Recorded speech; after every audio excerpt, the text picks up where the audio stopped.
राजस्थान सरकार का, वो मेडिकल कॉलेज, ये होता है विकास कार्य। आज जहां मोती डूंगरी पे आप मूर्ति का जो उद्घाटन करने आए हैं ना, ये मोती डूंगरी का विकास किसके समय में हुआ है, किस सरकार ने करा है?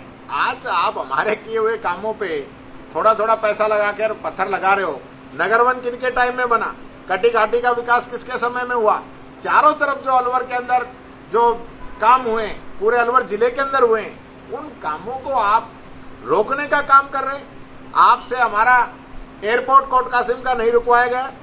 आपने जो यहाँ पहले भर्तियां होती थी और जितेंद्र सिंह जी के समय में सेना की हर तीसरे महीने के अंदर भर्ती होती थी, अलवर के लोगों को रोजगार मिलता था। ये सेना में जाने वाले लोग हैं, उसके लिए आपने कुछ नहीं किया। आज वो भर्तियां रुकी हुई है। तो आप जो काम करने वो काम करिए।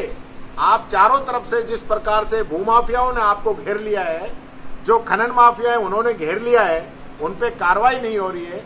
अलवर की जो कानून व्यवस्था है एकदम लचर हो चुकी है, लोगों के मर्डर हो रहे हैं। सरेआम जो है एसपी और कलेक्टर के मकान के पीछे गायों की तस्करी हो रही है, और आप कह रहे हो हम तस्करी पे रोक लगाएंगे। तो 1.5 साल से क्या कर रहे थे आप लोग? 1.5 साल से किसने रोका था तस्करी पर रोक लगाने के लिए? आप हमेशा कांग्रेस राज की बात करते हो। आज बानसूर के अंदर मंदिर को आप तोड़ रहे हो और कांग्रेस पे आप हिंदू विरोधी होने का नाम लगाते हो। यानी कि कहीं भी कोई एक ऐसा काम इन 1.5 वर्षों में इन्होंने किया हो। आपने गोविंद देव जी के, खाटू श्याम जी के मंदिर के पैसे तो लगाए नहीं, और आईफा के 100 करोड़ आपने लगा दिए। मैंने विधानसभा में भी कहा था। तो मैं पूछना चाहता हूँ, कल मैं देख रहा था हमारे यहाँ के वन मंत्री जो है कुशालगढ़ नाके पे, उनको फॉरेस्ट के लोग सोते हुए मिले। अभी वो 10 दिन पहले कोई सवामणी में गए टहला पे, तो वहां लोग सोते हुए मिले। अच्छी बात है, वो जाके जगा रहे हैं। पर मैं एक कहना चाहूंगा मंत्री जी, आप अगर अलवर में ही आपके कर्मचारी सो रहे हैं, तो जैसलमेर, बाड़मेर, जोधपुर, बीकानेर जो दूर का एरिया है, जहां क्या हालात होंगे, ये बात भी मैं मंत्री जी से पूछना चाहता हूं। 1.5 साल में आप अपने अलवर के अंदर आपके डिपार्टमेंट के, आपके विभाग के कर्मचारियों को नहीं जगा पाए। आज वो जगाने का काम कर रहे हो।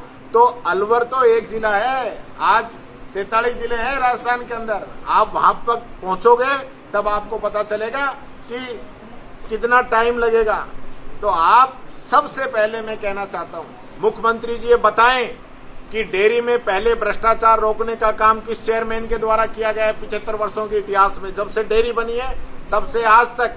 और उस चेयरमैन को हटाने का काम आपने किन वजह पे किया?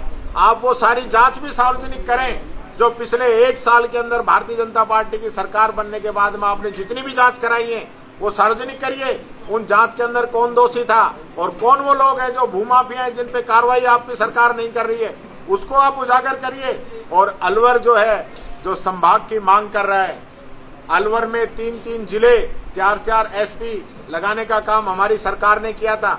यहाँ एडीएम ऑफिस, एसडीएम ऑफिस, नई पंचायत समिति, नए जो है कोर्ट खोलने का काम हमने किया। 3-3 जिले यहाँ बने हैं। तो आज संभाग की भी यहाँ पे दरकार है। तो मुख्यमंत्री जी से मैं निवेदन करना चाहूंगा, या संभाग की भी घोषणा करके, और जो लोग यहाँ आज इस शासन प्रशासन के अंदर आंख बंद करके माफियाओं को संरक्षण दे रहे हैं, उस पे काम करने की जरूरत है, उस पे ध्यान देने की जरूरत है, उस पे कार्रवाई करने की जरूरत है। ये झूठी वाहवाही लूटने से काम नहीं चलेगा। 3 जो काल हैं, जिसमें एक काल आपका पूरा हो चुका है, 33% काम पूरा हो चुका है, 2 ही काल बचे हैं 33 के। इसलिए आप अगर काम करना चाहते हैं तो आज ये सारे काम कीजिए। और मेरा खुला आरोप है इस सरकार पे, इस सरकार के मंत्रियों पे, केंद्रीय मंत्री पे, कि हमारे डेयरी चेयरमैन को आपने जानबूझ के नाजायज तरीके से उसको हटाने का काम किया है। और यही नहीं, अभी आप देखो कठुमर प्रधान, बिंडूसी सरपंच, कोट कासिम प्रधान, क्या कांग्रेस के ही लोग आपको नजर आते हैं कि उनके ऊपर 1 मिनट में कार्रवाई? कोट कासिम प्रधान को जिस प्रकार से गाली गलौज किया गया, उसने 4 महीने से एप्लीकेशन दे रखी थी, उस पर तो कार्रवाई नहीं। और वो महिला कब तक उस अपमान को सहती? उसने वापस बोला तो उस पर कार्रवाई कर रहे हो। तो ये जो तरीका है ये गलत है। मैं फिर कहना चाहूंगा, इस देश के अंदर एक संविधान है, एक रहना चाहिए। आज जो स्थिति पूरे प्रदेश में बन रही है किसी से छुपी हुई नहीं है। पानी की भयंकर समस्या है। कांग्रेस के लोग मुख्यमंत्री को ज्ञापन देना चाहते हैं, उनको टाइम दिलाइए और पानी की समस्या का हल करके दीजिए मुख्यमंत्री जी, ये बात मैं आपसे कहना चाहूँगा।